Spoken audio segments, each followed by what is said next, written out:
parce que les données objectives montrent que le continent africain est le continent d'avenir. Et je ne le dis pas parce que je suis devant un auditoire des diasporas africaines. Je le dis parce que toutes les données objectives montrent que, et je reviendrai sur ce point au cours de mon exposé, que pour moi, l'Afrique est le continent d'avenir et que sa renaissance va se mettre en place à partir de la deuxième moitié du XXIe siècle. Nous sommes dans la phase où l'on pose les bases, les jalons. Si vous analysez les phénomènes tels qu'ils se sont passés pour ce qui concerne l'Europe, l'Asie, d'ailleurs, un certain nombre de penseurs croient que pour l'Afrique, il faudra attendre le 22e siècle parce que le 21e siècle est asiatique et que par le fait de la circularité, c'est-à-dire que le développement tourne, c'est parti de l'Europe, maintenant ça touche l'Asie et ça touche pas l'Afrique plus tard. Je dis non. En la matière, il n'y a pas de rationalité, tout comme il n'y a pas de ligne droite.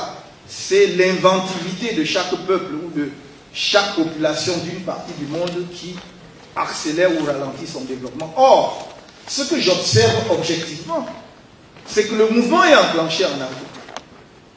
Il peut paraître encore désordonné, et c'est d'ailleurs pourquoi nous sommes là cet après-midi pour en parler ensemble. Il est encore désordonné, il n'est pas encore suffisamment organisé, mais il est en mouvement, il y a une dynamique qui est à l'œuvre. Et c'est autour de cette dynamique que je voudrais organiser mon propos de cet après-midi.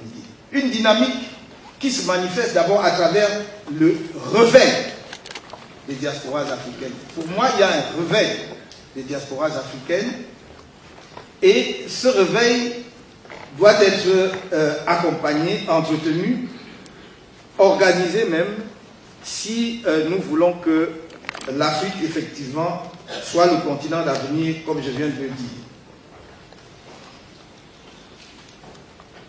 Ce réveil, et ce sera le deuxième point de mon propos, devra contribuer au réveil de l'Afrique pour que vienne le temps de l'Afrique. Donc, il faut accentuer le réveil de la diaspora parce que le réveil, il est déjà là, je vais le montrer. Il faut que ce réveil s'amplifie pour contribuer au réveil de l'Afrique pour que vienne le temps de l'Afrique. Et le temps de l'Afrique, ce n'est pas maintenant. Ce n'est pas dans les années 2020, 2030. Il faut compter au moins à partir des années 2050. Il ne faut pas sauter les étapes. Et d'ailleurs, nous pouvons l'amorcer à partir de 2050, que nous, si nous, vraiment, nous commençons à mettre les bases, les fondements dès à présent. Nous avons pris conscience.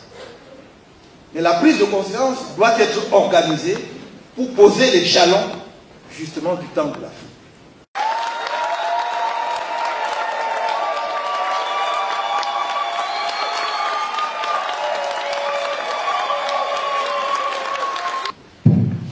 Je vous remercie.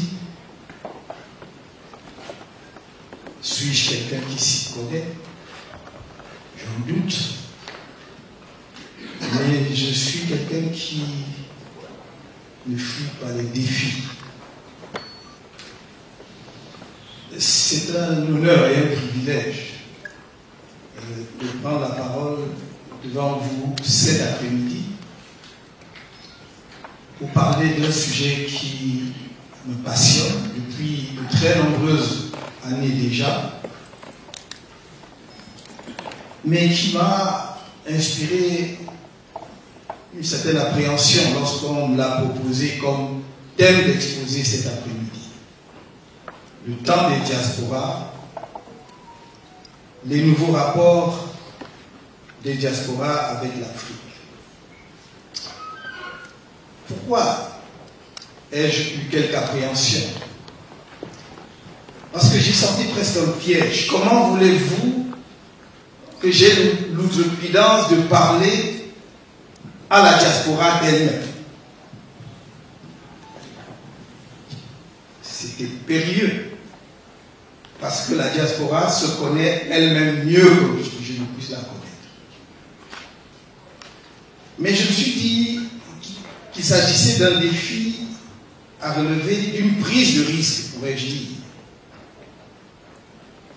Non plus pour juste rappeler ce que vous savez tous, par expérience ou par acquis de connaissances, mais pour partager avec vous mes propres réflexions et quelques idées que je peux avoir sur le rôle de la diaspora, sur le rôle essentiel, fondamental de la diaspora dans le développement de toutes les sociétés humaines, de tous les pays qui sont puissants ou dits émergents aujourd'hui, et du rôle que la diaspora, du rôle central que la diaspora africaine jouera pour la renaissance africaine.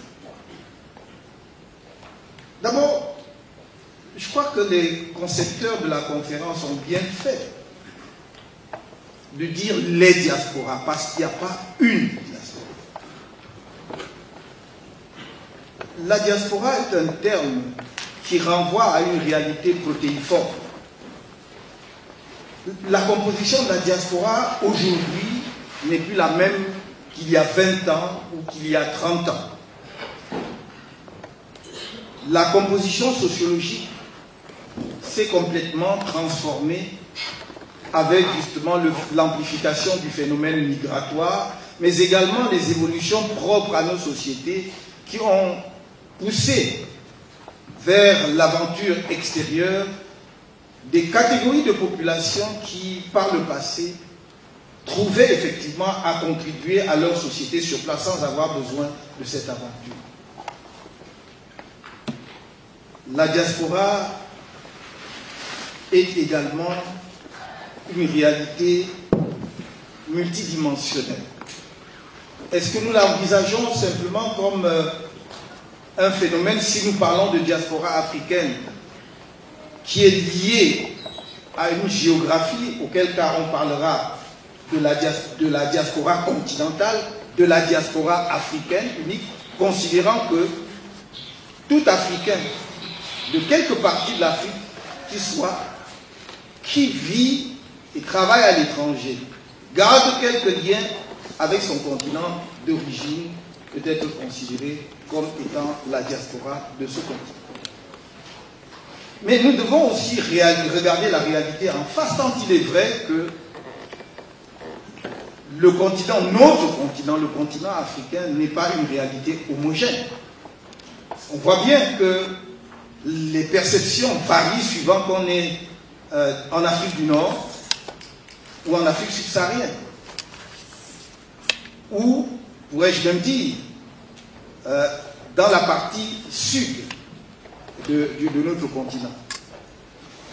Et donc, c'est une réalité aussi qu'il faut prendre en compte parce qu'on observe que les courants d'échange et, j'allais dire, les fidélités culturelles et même géographiques, géopolitiques, dirais-je, varient suivant que l'on est en face d'une de ces diasporas ou d'une autre. Si vous prenez la diaspora nord-africaine, vous verrez que, justement, en raison du fond culturel qui le lie au monde arabe, cette diaspora est certes africaine, géographiquement, territorialement parlant, mais elle est culturellement parlant tournée vers le monde arabe.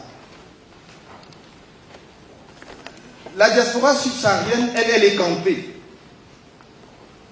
C'est celle qui n'a pas d'échappatoire, parce qu'elle n'a pas d'autres fidélités ou d'autres attaches culturelles ailleurs que sur le continent même. Elle a pu générer les développements de sa propre culture à l'étranger, en Amérique latine, en Amérique tout court, même en Europe, en Asie. Mais étant le berceau de toutes ces cultures, et à vrai dire, et là je ne fais aucune revendication particulière, étant le berceau de l'humanité, les paléontologues nous l'ont dit à suffisance, c'est elle qui a exporté des cultures, c'est pas elle qui a reçu des cultures. Donc, au fond, lorsque on prend toutes ces réalités-là, on est tout à fait fondé à parler des diasporas plutôt que de la diaspora africaine. Cette diversité culturelle est extrêmement importante. Parce qu'au fond, c'est celle qui crée, plus que tout autre, le lien de rattachement de la diaspora ou des diasporas au continent. C'est ce lien invisible, culturel, spirituel, qui continue, j'allais dire presque nombrilique, qui continue de rattacher précisément les diasporas africaines à leur continent. Il s'agit d'un continent qui est en mouvement, d'un continent de l'avenir. Et là, je ne voudrais pas faire une formulation qui peut apparaître comme simplement incantatoire et qui est l'expression de la force de ma propre conviction quant à l'avenir de mon continent. C'est parce que les données objectives montrent que le continent africain est le continent d'avenir. Et je ne le dis pas parce que je suis devant un auditoire des diasporas africaines.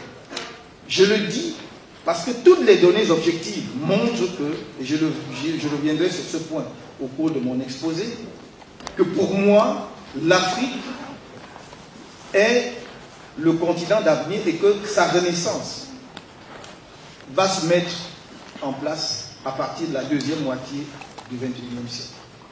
Nous sommes dans la phase où l'on pose les bases, les jalons. Si vous analysez les phénomènes tels qu'ils se sont passés pour ce qui concerne l'Europe, l'Asie, d'ailleurs, un certain nombre de penseurs croient que pour l'Afrique, il faudra attendre le 22e siècle parce que le 21e siècle est asiatique et que par le fait de la circularité, c'est-à-dire que le développement tourne, c'est parti de l'Europe, maintenant ça touche l'Asie et ça touche pas l'Afrique plus tard. Je dis non. En la matière, il n'y a pas de rationalité, tout comme il n'y a pas de ligne droite. C'est l'inventivité de chaque peuple ou de chaque population d'une partie du monde qui accélère ou ralentit son développement. Or, ce que j'observe objectivement, c'est que le mouvement est enclenché en Afrique. Il peut paraître encore désordonné. Et c'est d'ailleurs pourquoi nous sommes là cet après-midi pour en parler ensemble. Il est encore désordonné, il n'est pas encore suffisamment organisé. Mais il est en mouvement, il y a une dynamique qui est à l'œuvre. Et c'est autour de cette dynamique que je voudrais organiser mon propos de cet après-midi. Une dynamique qui se manifeste d'abord à travers le réveil des diasporas africaines. Pour moi, il y a un réveil des diasporas africaines et ce réveil doit être accompagné, entretenu, organisé même, si nous voulons que l'Afrique, effectivement, soit le continent d'avenir, comme je viens de le dire. Ce réveil, et ce sera le deuxième point de mon propos, devra contribuer au réveil de l'Afrique pour que vienne le temps de l'Afrique. Donc, il faut accentuer le réveil de la diaspora parce que le réveil, il est déjà là, je vais vous montrer. Il faut que ce réveil s'amplifie pour contribuer au réveil de l'Afrique pour que vienne le temps de l'Afrique. Et le temps de l'Afrique, ce n'est pas maintenant. Ce n'est pas dans les années 2020, 2030. Il faut compter au moins à partir des années 2050. Il ne faut pas sauter des étapes. Et d'ailleurs, nous pouvons l'amorcer à partir de 2050, que nous, si nous, vraiment, nous commençons à mettre les bases, les fondements dès à présent. Nous avons pris conscience. Mais la prise de conscience doit être organisée pour poser les jalons, justement, du temps de l'Afrique.